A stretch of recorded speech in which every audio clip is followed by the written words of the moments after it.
Hey guys, welcome back. This is how to add video to email in a Convertkit. So guys, first thing that you will do is simply go to your page editor. So guys, when you click on the text over here, as you can see, you should be able to see here this plus icon. So make sure to put it on the end over here and click on add over here. And from here, you should be able to see this drop down. And from here, guys, you should be able to see here video.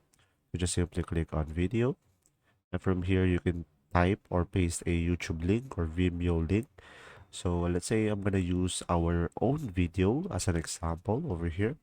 Just gonna copy this one, and after that, once you copy the link, just simply paste it over here and click on embed.